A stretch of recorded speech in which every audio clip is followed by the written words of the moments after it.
হোঁচট খাইতেই পারে মানুষ, চলতে গিয়ে মানুষ পিছলা খায়, তাই বলে কি পিছলা খাইয়া আর সোজা হইয়া দাঁড়ায় না, না পইরেই থাকে? তো এইটা তো উচিত, ভুল হবে। চলার পথে অনেক দিন চোখ নামায় রাখছি, আজ হয়তো নারীর প্রতি নজর পড়ে গেছে, হ্যাঁ ভুল হইতেই পারে। সবসময় সত্য বলার চেষ্টা করি, আজ হয়তো একটা ভুল বলে ফেলছি, মিথ্যা বলে, হতেই পারে। কিন্তু লাগাতার মিশা কথা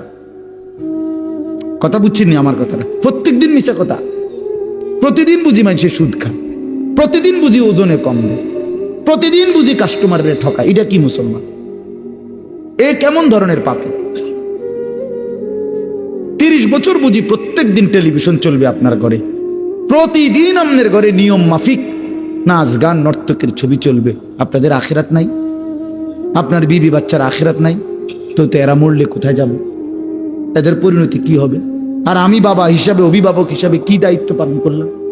খাট পালং আর সোফা, ফার্নিচার, কাঁচের প্লেট আর নুনের বাটি, এটাই ছিল জিম্মাদারি না? একজন মুসলমানের দায়িত্ব তার স্ত্রী সন্তানের জন্য এই শুধু খাট পালং আর সোফা ফার্নিচার ব্যবস্থা করা, এই তো না? বলেন না বাবা, বলেন তো কি দায়িত্ব ছিল? কোরআন শরীফে আছে, ওয়া'মুর আহলাকা বিস-সালাহ ওয়াসতাবির আলাইহা। আল্লাহ তাআলা বলেন, নবী আপনাকে বলছি, প্রতিটা বান্দাকে ঈমানদার বলে দেন, হে ঈমানদার, তোমরা প্রত্যেকেই নিজ নিজ পরিবারের সদস্যদেরকে নামাজের আদেশ করো। তাহলে এই যে জিম্মাদারি, আপনার দায়িত্ব কি আল্লাহ বলছে, ওয়াসতাবির আলাইহা, এবং তুমি নিজেও নামাজের উপরে মজবুত থাকো। তো বাত্তারকারী আল্লাহ বলে, লা নাসআলুকা রিজকা, তোমাদেরকে রিজিক দেওয়ার জন্য আমি তোমাদের কারো সাহায্য আমার লাগবে না। নাহনু নারযুকুকা, আমি একাই সকলকে রিজিক দেব। কি সুন্দর কথা! মানে বিষয়টা আমি দেখব, ভাতের ফিকির আমি করব, রিজিকের ফিকির আমি করব, তুমি সেজদার ফিকির করো, স্ত্রী সন্তানের ইবাদতের ফিকির তুমি করো, ওদের ভাত তরকারির ফিকির আমি করব। ওমা কুন্না আনিল খালকি গাফিলিন, আল্লাহ বলে, বান্দা আমি আমার একটা সৃষ্টির ব্যাপারে 1 সেকেন্ডের জন্য গাফিল নই।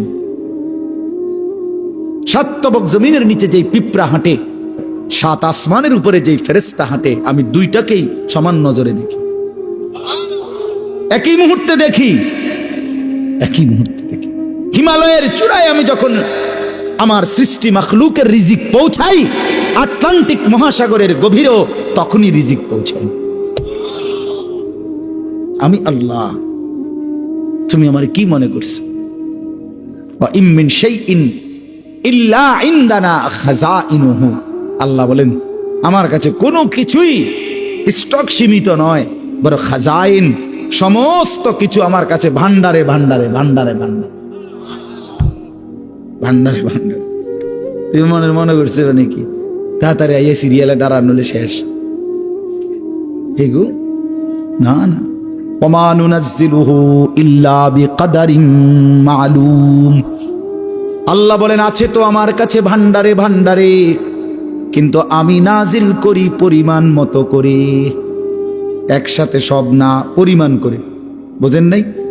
আমি বুঝে কই, মনে করেন আমরা যে অনেক মানুষের চিন্তা, বয়স্ক মাঝ বয়সী লোকের, আরে আমি থাকতে যদি ঘর দুয়ার টাকা পয়সা বাইল করে দিয়ে যেতে না পারি, ফোলাগারে বিদেশ পাঠাইয়া যেমনে পারি, সুদে পারি, কিস্তিতে পারি, হ্যাঁ আমি থাকতে যদি জিফুতের লেগে কিছু ঘর দুয়ার টাকা পয়সার ব্যবস্থা করে দিয়ে যাইতে না পারি, আমি মরলে আহারে তারা কিনবো। অনেক মানুষের এটা চিন্তা না, আমি মরলে তারা কিনবো না, আমনে মরলে তারা সবাই ক্ষুধা বহন খাইব, আমনে মরলে পৃথিবীতে ভাত বন্ধ। না না, এই শেষ ভাত আমনের আমলে, এরপরে শুধু বন দিয়ে আর চা দিয়ে ভিজায় খাবো সবাই, খাবোটাই শুধু একবার খাওয়াই না। ওনার আমলেই শুধু পৃথিবীতে কাম কাজ আর সব বন্ধ। এরপরে এই জন্য আল্লাহ বলে, বান্দা আরে আমার কাছে আছে, টেনশন করো না, আমার কাছে আছে ভান্ডারে ভান্ডারে, কিন্তু আমি একসাথে দেখলে তো সংরক্ষণ করতে পারবা না। এই জন্য আমি আল্লাহ যখন যা প্রয়োজন পরিমাণ মতো নাজিল করে থাকি। তোমার উপরে রহম করি বলে, তোমার উপরে দয়া করেছি বলে দেই, তুমি এমন শুরু করছো কা? তোমার দাদা মরে যাওয়ার পরে তুমি কি মরছুনি? তাইলে এই পৃথিবীতে আগের মানুষ মরে যাওয়ার কারণে কি পরের মানুষগুলো মরে গেছে? তো আমি মরলে তারা কষ্ট পাইবে কেন? কথা বোঝেন না? গত 100 বছর আগের মানুষ যারা মরে গেছে, 300 বছর আগের যারা মানুষ মরে গেছে, তো তাদের কারণে আমগো কি অসুবিধা হয়েছে? তার আমি মরে গেলে আমার পরবর্তী জেনারেশনের কি অসুবিধা হবে? হায়াত থাকলে রিজিক আছে, হায়াত থাকলে কি আছে? এই জন্য আমি আপনাদের কাছে অনুরোধ করলাম, ভাই দয়া করে আমরা প্রত্যেকেই এই কথাটা, এই যে কয়জন আল্লাহর বান্দা বসছেন, চাচারা, বাবারা, নওজোয়ান ছেলে তোমরা, আমার ভাই, নিজেকে আমরা মুসলমান মনে করি, আল্লাহ আমাদেরকে এই দৌলত দিছেন। আমরা যদি আল্লাহকে ভুলে যাই, আখিরাতকে ভুলে যাই, বিশ্বাস আল্লাহর কসম, তাহলে আর আমাদের জীবনের কোনো মূল্য থাকে না। আমি শক্ত বললাম আর কি, কিন্তু বাস্তবতা এটাই, মানুষের কোনো পরিচয় থাকে না। কোরআন শরীফে একেবারে আমি বললে রাগ করার কিছু নাই, কোরআন শরীফে স্পষ্ট আছে। আল্লাহ বলছেন যে মনের ইচ্ছা মতো চলে, আমার হুকুমের খেলাফ, নিজের মনে যা চায় তাই চলে, কসম আল্লাহর, আল্লাহ বলছে হে নবী শুনেন, সে কোনো মানুষ না, ইনহুম ইল্লা কাল আনআম, সে শুধুই জানোয়ার। ইনহুম ইল্লা কাল আনআম, এটা নফি ইস্তিসনা, মানে আর কিছু নয়, তার পরিচয় আর কিছুই নয়, শুধুই চতুষ্পদ জন্তু। তাহলে কঠিন কথা আল্লাহ বলছে। এই জন্য যে জীবনে আখেরাত নাই, যে জীবনে পরকালের কথা নাই মনে, সে জীবন জীবন না। আপনি আপনার মন মতো আখেরাত সাজাইলে হইতো না। একবার না, শত শতবার আল্লাহ বলছে, বান্দা ভুলে যেও না, ভুলে যেও না, ভুলে যেও না, এই হাসি, এই কান্না, এখানকার সুখ, এখানকার বাড়ি, এখানকার সম্পদ, এখানকার ছেলে মেয়ের উপার্জন, এটা মিলাইয়া তৃপ্ত হইয়া যাইও না যে আমার পরিকল্পনা শেষ, আমার টার্গেট শেষ, আমার দুনিয়ায় আগমনের উদ্দেশ্য শেষ। না বান্দা, তোমাকে সামনে যেতে হবে, কবরে, আখেরাতে, হাসরে, ফুলসিরাত পার হইতে হবে। তার জন্য সামানা কোথায়, তার জন্য তোমার পাথেও কোথায়, সেটা মিলাও, সেটা মিলাও, সেটা দেখো। আফসুসের ব্যাপার, আজকে আমার দেশ, আমার সমাজের মানুষ, বয়স্ক 60 বছরের, 70 বছরের মুরব্বীরা, অনেকের জীবন তৃপ্ত, অনেকের জীবন সন্তুষ্ট হয়ে গেছে এই কথার উপরে যে 3টা ছেলে ছিল, 3 জনরেই বিদেশ পাঠিয়ে দিছি, 4টা মেয়ে ছিল, 4টা মেয়েই বিয়ে দিয়ে ফেলছি, একটা বিল্ডিং করছি, শহরে জায়গা কিনছি, ব্যাংকে টাকা জমাইছি, ব্যবহারের একটা গাড়ি আছে, খালাস, দুনিয়ায় আসার উদ্দেশ্য কামিয়াব, দুনিয়ায় টার্গেট ফিল আপ, আর কোনো কাজ না। যে জন্য আসছে উদ্দেশ্য হাসিল হয়ে গেছে, এটাই দুনিয়া আসার উদ্দেশ্য, ঠিক না? কথা বলেন না কেন? 3 ছেলে বিদেশ পাঠানো, 4 মেয়ে বিয়ে দেওয়া, একটা বাড়িতে বিল্ডিং করা, অত্যাধুনিক টাইলস ব্যবহার করা, এখন আপনি সুখে খান, এখন ফ্যান চলে, এখন এসি চলে, এখন আপনার ছেলে মেয়ে টাকা পাঠায়, আর আপনি আরামসে ভাত মাছ চাল ডাল খাইতেছেন, আর গপসপ গল্প গুজব করতেছেন, টেলিভিশনে নাচ গান দেখতেছেন, খালাস জিন্দিগি না? আহ, হায় মুসলমান, এই তো তৃপ্তি।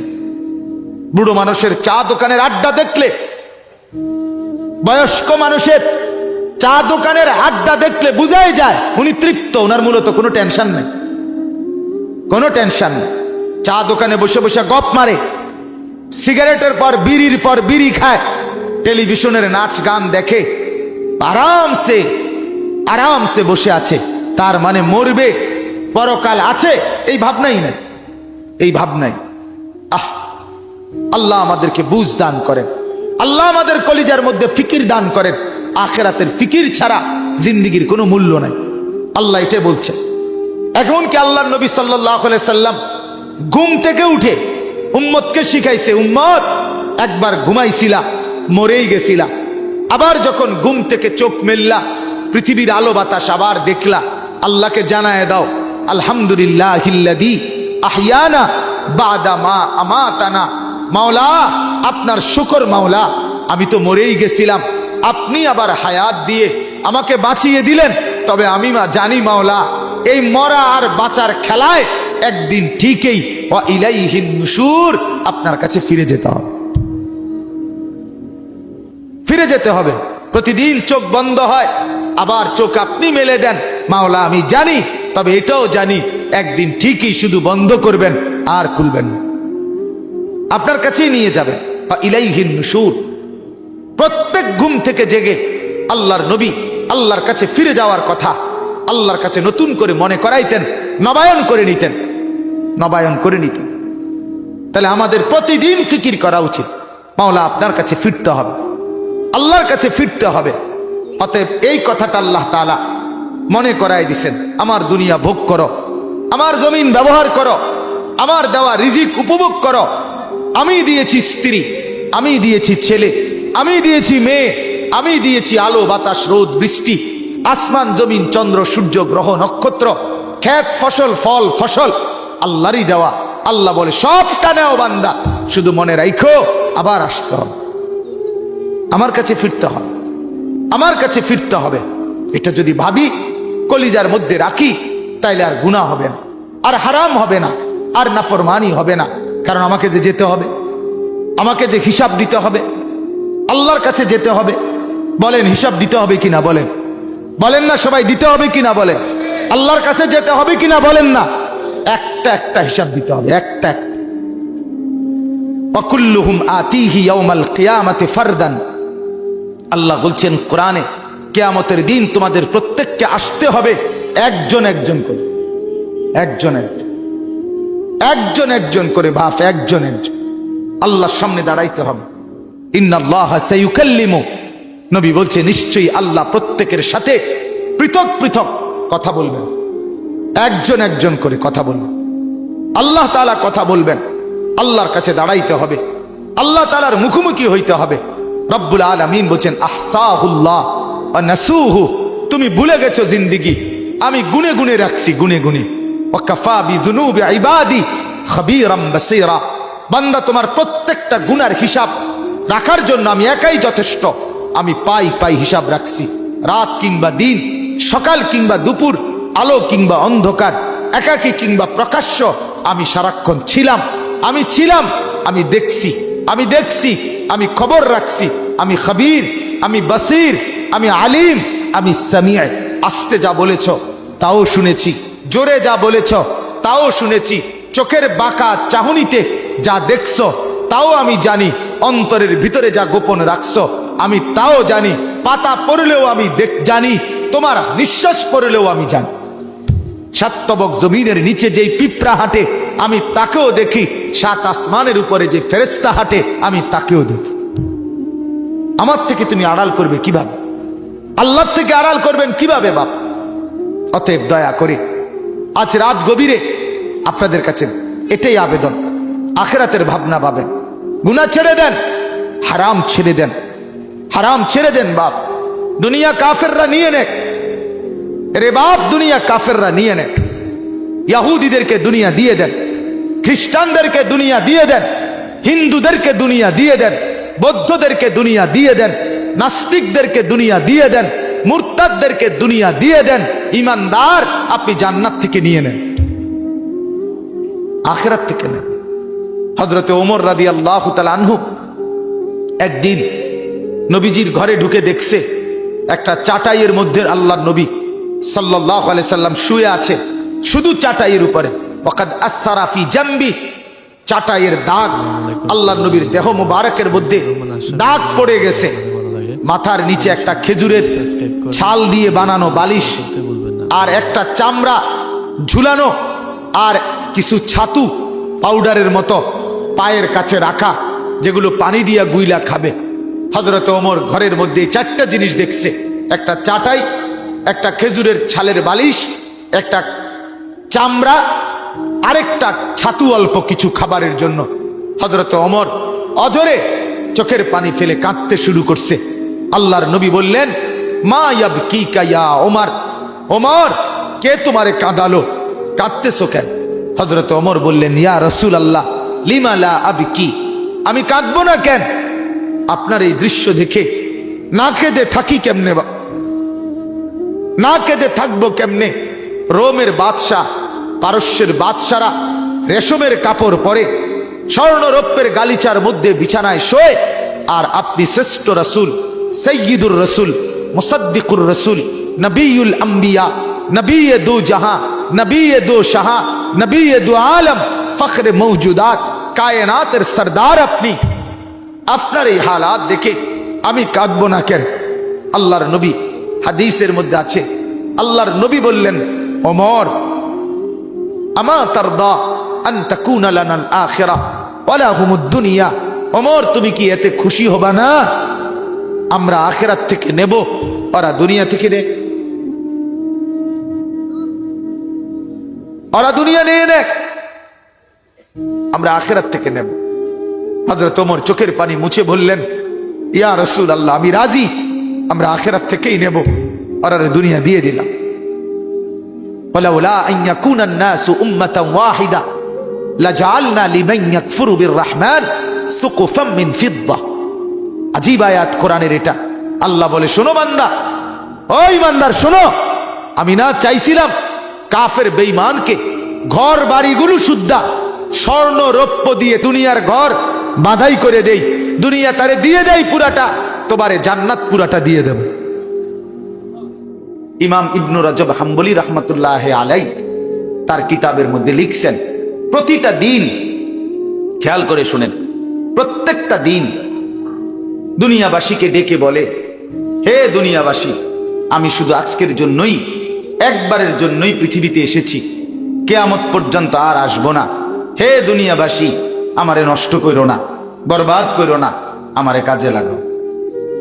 এরপরে তাফসীরে আমরা পড়ছি, সন্ধ্যা যখন হয়, সন্ধ্যা মানে মাগরিবের ওয়াক্তে দিন শেষ হয়ে যায় না, কথা বলেন না, সূর্য যখন ডুবে যায় তখন রাত শুরু হয়, ঠিক কি না বলেন? এই সন্ধ্যার আগে আগে দুনিয়াকে আবারও এই দিনটা, আজকের দিনটা, এটা আবার চিৎকার করে পৃথিবীবাসীকে বলে যে, হে দুনিয়াবাসী, আমি তো শেষ হয়ে যাচ্ছি, একটু নেক আমল করে আমার একটু কাজে লাগাও না। ফজর গেল, জোহর গেল, আসর চলে গেল, একটা সেজদাও দিলা না, আমি বুঝি এমনিই তোমার জীবন থেকে বিফলে হারিয়ে যাবে, আমি বুঝি এমনি এমনি হারাই যাবে। আহা কি করলো, আহা কি করলো। এভাবে প্রতিটা রাত পৃথিবীবাসীকে ডেকে বলে, হে দুনিয়াবাসী, আমি একবারের জন্যই এসেছি, আর আসবো না কোনোদিন, তোমরা আমারে নষ্ট করো না, কাজে লাগাও। ফজর হওয়ার আগে, সুবহে সাদিকের আগে আগে রাত্রটা আবার ডেকে বলে, আহা দুনিয়াবাসী, আমি তো চলে যাচ্ছি, শেষ হয়ে যাচ্ছি, আমারে কি কাজে লাগাইবা না? সেজদা তাইলে দিবা না? আমার মনিবের জন্য একটা গোলামি করবা না? এভাবে রাত, সারাটা রাত ঘুমে ঘুমে, মোবাইল টিপতে টিপতে, নর্তকীর ছবি দেখতে দেখতে, নাচ গান উলঙ্গ দৃশ্য দেখতে দেখতে শেষ করে দিলা, শেষ করে দিলা। আল্লাহ আমাদেরকে বুঝ দান করেন। আমার বাপ, আমার ভাই, আজকে আমি আপনাদের সামনে কোরআনুল কারীমের 9টা আয়াত ধারাবাহিক পড়ছি। এই 9 আয়াতের প্রথম কথা, প্রথম বক্তব্য, আমাদের হায়াতের গুরুত্ব দেওয়া। আমরা যেন সময়কে গুরুত্ব দিই, আমরা যেন হায়াতকে গুরুত্ব দিই। কেন? আল্লাহ তাআলা এখানে দেখাচ্ছে, আপনাকে শুনাইতেছি, এই এখন দেখাইতেছি আপনাকে। আল্লাহ তাআলা বলেন, প্রত্যেকটা নাফরমান, পাপী, অবাধ্য, জালেম, নাফরমান, যুবক কিংবা বৃদ্ধ, মা কিংবা বোন, নারী কিংবা পুরুষ, যখন মৃত্যুর মুখোমুখি হবে, মালাকুল মউত আজরাইল আসবে, তে এখানে আছে প্রত্যেকটা মানুষ তার দুনিয়ার হায়াত, এই দুনিয়ার সময়টা আরেকবার কিছুটা সময় আল্লাহ তাআলার কাছে ভিক্ষা চাই, ভিক্ষা চাই। আল্লাহ, আমি বুঝি নাই মাওলা, আমি বুঝি নাই, মালাকুল মউত আজরাইল রে, একটু ফেরত দেন, আমারে আর কয়টা দিন দুনিয়ায় থাকতে দেন। এই মালাকুল মউতকে দেখে বলি, যুবক ভাই, ফিকির করে দেখো বাপ, কি করছো সারাদিন? এটা কি কোনো জিন্দিগি হইল? শুধুই চুলের ফ্যাশন, শুধুই প্যান্ট বদলানো, শার্ট বদলানো, শুধুই দিন নাই রাত নাই, 2 আঙ্গুলে মোবাইল টিপা, নারীর ছবি, অশ্লীল দৃশ্য, জিনা, ব্যভিচার, আর শুধু ছবি তোলা, কুকুর, বিড়াল, শুকর, গরু, ছাগল, হাঁস, মুরগি, জীব জন্তু, মানুষ, বেড়া বেডি, ছোট বড়, নারী পুরুষ, জোয়ান বুড়া, হুজুর, পাবলিক, কিছু অপদার্থের জিন্দিগি বেঈমান এভাবে ওয়াশ করে দিছে মাথা যে তোর কামে হইল শুধু জিডা পাইবি ছবি উড়াই, তোরে খোদা বানাইছে শুধু ছবি উড়াইতে, খালাস। পৃথিবীতে আসার উদ্দেশ্য ছবি তোলা, ছবি তুলবা। শুধু চেষ্টা করবা যেন 18,000 মাখলুকাতের লগে তোমার একটা একটা ছবি থাকে। আস্তাগফিরুল্লাহ। বলেন এটা কি কোনো জীবন হইল? বলো না ভাইয়া, তোমরা বলো। একটাবার ইনসাফের সাথে ভাবো, ইনসাফের সাথে ভাবো। তুমি তোমার হায়াত নিয়ে ভাবো, তুমি তোমার জিন্দিগি নিয়ে ভাবো। খুদার কসম বাপ, এই হায়াত মনে পড়ে ওই যে ওই হেরা ব্যাটকা, এই ছেলে ঘটনা কি? আরে তোমারে বলছি, তুমি পিছনে চাও কেন? ওরে ধাক্কাও কেন, হাসো কেন? সাফ কথা বাপ, আমি একজনকেও ছাড়তে রাজি না। আমার জিন্দিগির সিদ্ধান্ত এটা। কোন গাফেল, কোন ফালতু মানুষ আমি বলতে রাজি না। প্রয়োজনে একজনকে বলবো, ফালতুকে বলবো না। আমি টর্চ লাইটের মতো সারাক্ষণ চোখ ঘুরাই, আমার এটা তবিয়ত। এক সিদ্ধান্ত নিয়ে জিন্দিগির এই বয়ান করি, আমার নওজোয়ান বদলাইতে হবে। আমার সম্পদেরা, এই ছেলেগুলো যদি নষ্ট হয়ে যায়, একটা গাছের মূল অংশই যদি নষ্ট হয়ে যায়, এই গাছ টিকবে কিভাবে? একটা জাতির যুব সমাজ যদি নষ্ট হয়ে যায়, খোদার কসম ওই জাতি টিকে না, ওই জাতি টিকে না। পৃথিবীর উত্থান পতন, আলো অন্ধকারের সবকিছু যুবকের দ্বারা। যুবক চাইলে গড়তেও পারে, যুবক চাইলে ভেঙেও ফেলতে পারে, নষ্ট করেও ফেলতে পারে। ছেলেরা বলো, এত নারী দেখা কি হবে শেষ পর্যন্ত ভাইয়া? সারাদিন তোমরা যারা নারী, ছবি, মোবাইল, অশ্লীল দৃশ্য দেখে, শেষ পর্যন্ত কখন থামবা? প্রিয় ভাই আমার, কোন দিন থামবা? কোন দিন, কোন দিন থামবা? তোমার কি কোনোদিন রাত ভোর হবে না? তোমার কি যৌবন শেষ হবে না? তোমার 18 বছর 20 বছরের হায়াত, এটা কি কোনোদিন আর 40 বছর হবে না? একদিন তোমার চোখের পাওয়ার কমে যাবে, একদিন কোমরের ব্যথা বাইরে যাবে, একদিন তোমারও শরীরের সমস্ত অঙ্গ প্রত্যঙ্গে দুর্বলতা চলে আসবে, খুব দ্রুত, খুব দ্রুত। আল্লাহ তাআলা বলেন, সুম্মা নুখরিজুকুম তিফ ওয়া নুকিররু ফিল আরহামি মা নাশাউ ইলা আজালিম মুসাম্মা। আমি মায়ের পেটে সন্তানকে একটি নির্দিষ্ট সময় পর্যন্ত রাখি। সুম্মা নুখরিজুকুম তিফলান, অতঃপর আমি আল্লাহ শিশু এক বাচ্চা হিসাবে মায়ের পেট থেকে বের করে আনি। এরপরে সুম্মা লিতাবলুগু আশুদ্দাকুম, এরপরে সেই বাচ্চাটা তোমরা ধীরে ধীরে শক্তি সামর্থ্যবান হতে থাকো, মানে আস্তে আস্তে কিশোর, তরুণ, যুবক হইতে থাকে। এই হইতে হইতে আগাইতে আগাইতে এর মধ্যে আমি আরো 2টা কাজ করি। আল্লাহ বলেন, একটা হলো অমিনকুম মান ইউতাওয়াফফা বিকবলু, আমি এর মাঝে অনেককে এই কিশোর, তরুণ, যৌবন হতে হতে দেই। আর অমিনকুম মান ইউরাদ্দু ইলা আরদালিল উমর, আর কাউকে কাউকে আমি একেবারে চূড়ান্ত বৃদ্ধ বয়সে পৌঁছাই। কিন্তু সবাইকে সমান তালে বুড়া বানাই না। তাহলে যদিও হায়াত 60 মনে করো, সবার তো 60 না প্রিয় বন্ধু, সবার তো 60 না। তোমার যে 60 পর্যন্ত বয়স যাবে তার কি নিশ্চয়তা? তোমার দাদা ঠিক আছে 60 বছর বয়স পাইছে, কিন্তু তুমি যদি না পাও? তোমার বড় আব্বা 90 বছর বাচ্চা ঠিক আছে, তুমি যদি না পাও? তো তওবা করবা কখন? তওবা করবা কখন? ওয়ালাইসাতিত তাওবাতু লিল্লাযিনা ইয়ামালুনা সাইয়্যাত হাত্তা ইযা হাদারা আহাদাহুমুল মাউত ক্বালা ইন্নী তুবতুল আন। আল্লাহ বলেন, ও বান্দা, নাফরমানি করতে করতে যখন চূড়ান্ত মৃত্যু এসে যায়, মালাকুল মউত আজরাইল পৌঁছে যায়, মৃত্যুর গড়গড়া, মানুষের মৃত্যুর পূর্বে শেষ একটা শ্বাস টান উঠে, এই গড়গড়া যখন এসেই যাবে, আল্লাহ বলে তখন তো সব নাফরমান বান্দাই বলবে, আল্লাহ আমি এখন তওবা করলাম। খোদার কসম আল্লাহ বলে, ওয়ালাইসাতিত তাওবা, সেই তওবা আমি আল্লাহর কাছে গ্রহণযোগ্য নয়, সেই গ্রহণযোগ্য নয় বান্দা। ওয়ালাইসাতিত তাওবাতু, আমি আল্লাহ তাআলা সেই তওবা গ্রহণ করব না বান্দা। তখন আর ফিরতে পারবা না ভাই আমার, ফিরতে পারবা না, মনে পড়বে সব। ওয়াজিআ ইয়াউমা ইদিন বিজাহান্নাম ইয়াউমাইদিন ইয়াতাযাক্কারুল ইনসানু ওয়া আন্না লাহু যিকরা। আল্লাহ বলে, বান্দা, হাসরের ময়দানে তোমাদের চোখের সামনে জাহান্নামকে ফেরেশতারা টেনে আনবে। তোমরা যখন নিজ চোখে জাহান্নাম দেখবা, লা তারাবুন্নাল জাহিম, নিজ চোখে যখন জাহান্নাম দেখবা, ইয়াউমাইদিন ইয়াতাযাক্কারুল ইনসান, সেদিন তোমাদের দুনিয়ার জীবনের সব কথা মনে পড়বে। ওয়া আন্না লাহু যিকরা, কিন্তু বলো না বান্দা, সেদিন মনে পড়ে কি লাভ হবে? কি আজীব কথা! ওয়া আন্না লাহু যিকরা, বলো না বান্দা, মনে পড়ে কি হবে?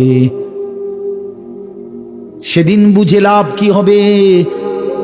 কাল্লা লাউ তা'লামুনা ইলমাল ইয়াকিন।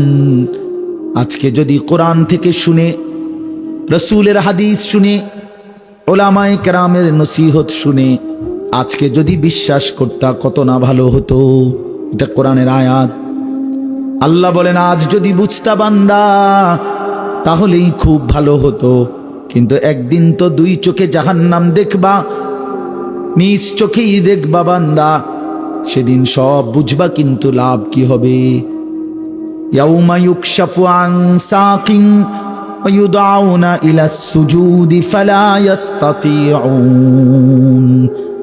আল্লাহ বলে, যেদিন হাসরের ময়দানে তোমাদের সকলকে সারা দেহ বিবস্ত্র করে, সম্পূর্ণ বিবস্ত্র শরীরে কাপড়বিহীন দাঁড় করানো হবে, সেদিন আল্লাহর ফেরেশতা ডাক দিয়ে বলবে, নাফরমান, তোর জীবনে যেই সেজদাগুলো ছুটে গেছে নাফরমান, আজকে হাসরের ময়দানে সেই সেজদাগুলো দে। আল্লাহর কসম বন্ধু, আল্লাহ কোরআনে বলছে, ফালা ইস্তাতিউন, লক্ষ কোটি বার চেষ্টা করেও বান্দা, সেদিন হাসরের ময়দানে একটা সেজদাও আর দিতে পারবা না। আজ তো পারতা, কেন নামাজ পড়লা না? কেন নামাজ পড়লা না? বলো ভাইয়া, কি লাভ হবে আমারে মহব্বত কইরা? একদিন শুনবা, আনিসুর রহমান আশরাফি নামে এক বক্তা ছিল, ওই মরে গেছে। একদিন শুনবা বন্ধু, ওই মাওলানা আমগো এলাকায় সব সময় আসতো, সে মরেই গেছে। মৃত্যু তারে কবরে পৌঁছায় দিবে। কি লাভ হবে? তুমি পছন্দ করলেও তো আমারে রাখতে পারবা না, আমি পছন্দ করলেও তো তোমারে রাখতে পারবো না বন্ধু।